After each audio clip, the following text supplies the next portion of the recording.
Hi, Attorney Steve, and welcome back to another exciting episode of Litigation Whiteboard. Okay, so we are talking in this video about the federal rules of evidence. These will apply if you are in a federal court, for example, in a trademark infringement or a copyright patent infringement, something federal, and you find yourself in a federal court. There's also the same rule essentially in state law, has its own judicial notice. They're essentially the same. But without further ado, let's head to the Attorney Steve Litigation Whiteboard. Okay, so here we are. We're back, and we are talking in this episode about FRE 201, Federal Rules of Evidence. This is general legal information only and not legal advice, just a real general overview of the Federal Rules of Evidence. Request for judicial notice, also what we refer to as RJN. In your pleading, sometimes you'll be putting this RJN for your, just to refer to RJN number 1. What is a request for judicial notice? These are real powerful tools to help basically move the case along, and certain things in your case may be so obvious that everybody knows it's true, so you just want to check the box and get on to the other issues that may be in dispute. So a request for judicial notice is something you make to the court, or something the court can make on its own motion to try to get it something conclusive as evidence. And we'll go over this in a second, but I want to start just giving you a little something here since I teed it up. You're using judicial notice to prove facts. It's rooted in the maxim manifesta, you ready for this?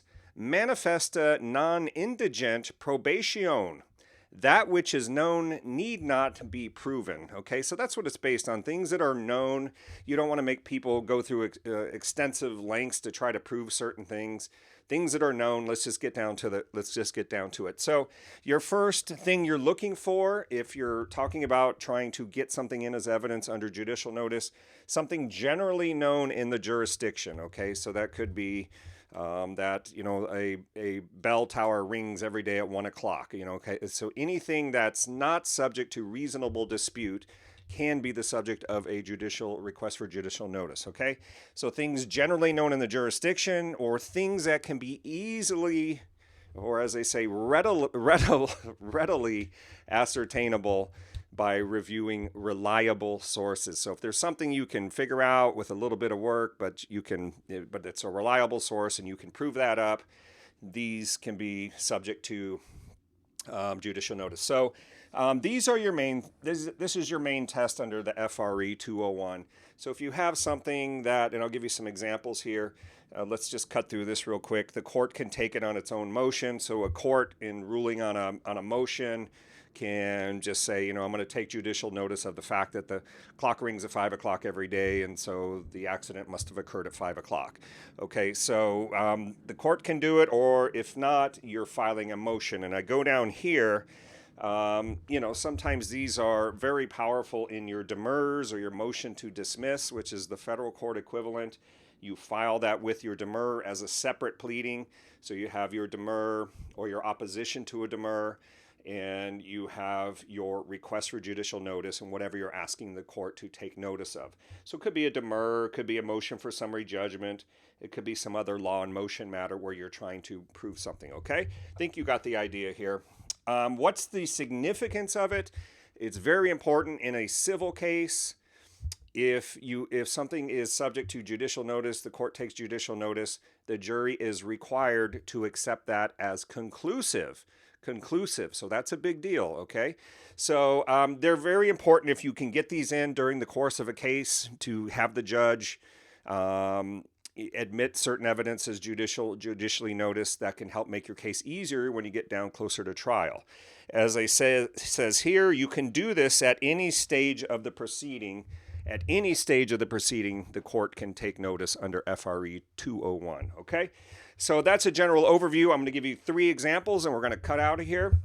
Court records is one. This is one I like to use, where you have a party in court and say they're saying one thing to the judge, but you found another pleading where they said something exactly the opposite in another court case.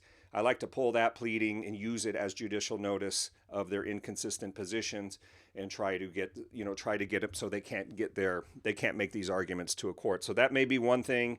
Pleadings from another case, court documents, things like that. Another example might be like tide charts. Everybody knows the tide comes in and out. Say you have a drowning accident and it's important to know where the tide was. Somebody may say, well, here's the tide charts. It's not reasonably subject to dispute. It's generally known, so you make your arguments. And maybe that be something that would be helpful in like a drowning accident case. Another example may be like the length of a football field. You may have a stadium construction defect. There may be some issue over the size of a football field. And you may say, well, football fields are 100 yards or 300 feet, those kinds of things. So anything that you have that is essentially a fact, generally well known, that most people are not going to dispute, this may be something you might try to get in a request for judicial notice. Okay, so it could be web pages, could be a lot of different things that you're trying to get in there that are important to your case to help prove those facts. Now, realize the other party may not agree with you. The other party may say that is subject to reasonable dispute, and they can oppose your request for judicial notice, and the judge will make a ruling. Okay, so that's a general overview. I've been talking about requests for judicial notice for months and months and months, and finally got a chance to do this video. So I hope this has been helpful, giving you a general overview. Okay, so if you need some help, civil litigation, you can find our website at attorneysteve.com. attorneysteve.com, the first name in legal services. Have a great day now. I got to get back to work. We'll see you.